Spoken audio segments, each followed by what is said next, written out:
Welcome to the Real MacKay, the Scotland Today video blog. Big result in Europe last night for Rangers, not a good one. Rangers knocked out of Europe, and it's led to a discussion in the newsroom about how we should treat that story. Should it just be a sports story or should it feature in the news as well? So we filmed that discussion between some of the reporters and the producer Gordon, and here's what they were discussing. Obviously it's a sports story, but it's clearly a huge news angle to it too, and we've done it in previous years when Rangers and Celtic have gone out at this stage, but everybody on the bus, in the train, in the office, whatever this morning is talking about, I think there's more to this than just a sports story. I know there's difficulty with pictures, etc., but...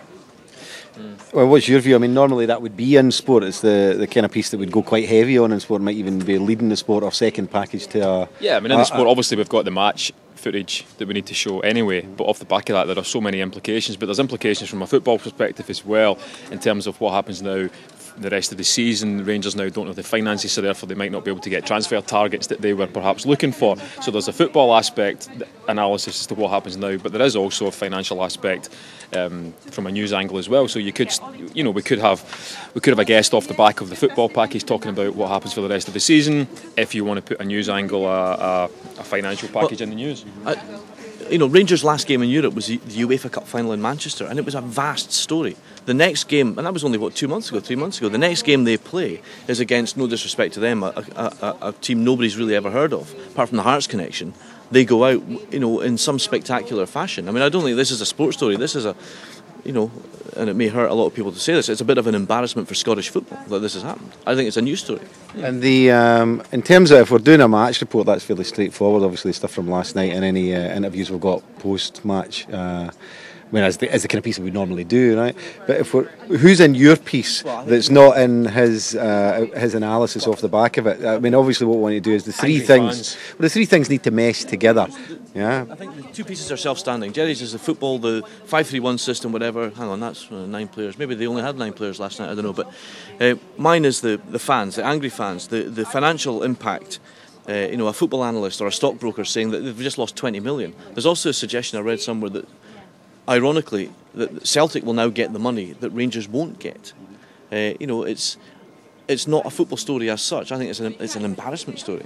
I mean, there's two elements here in terms of taking it out of sport. Obviously, one is for people that are watching the news that perhaps aren't particularly interested in sport, and the other is, well, if you're a Celtic fan, are you, other than perhaps cheering last night's defeat, what's the interest in the package for them? But I think it's not just about Celtic and Rangers, it's about Scottish football. This was the team that got to the UEFA Cup final, and, you know, 10 out of 10 to them for doing that. But the very next game they play in Europe, they don't even qualify. Yeah, it's an embarrassment to Scottish football, but I mean the other teams outside Celtic and Rangers don't really, they couldn't care less. You know, the coefficient doesn't bother them in terms of European involvement. The money doesn't bother them. They don't get it anyway because they don't qualify for Champions League. Queen of the South, who they're still in. They haven't kicked a ball and they're still in, and Rangers, who were in the UEFA Cup final, are out. Okay, so it has to be fairly wide-ranging, obviously, and I think when it comes to, you can have an analyst in your piece, your commentator off the back. Who are the kind of people that we'd want to get off the back is, you know, someone who you would normally hear talking about situations like this and sort of, you know, embarrassing situations. You know, football writer for newspaper, that kind of thing. A Jerry MacKay person, someone like that, who could come in and say, yeah, it's embarrassing. This is where it went wrong, and for the rest of the season, this is now where it's going to be difficult for Walter Smith in terms of money to bring in new players. Blah blah blah. From a football angle. Okay, so that's the discussion. We'll see how it all pans out in Scotland Today tonight at 6 o'clock.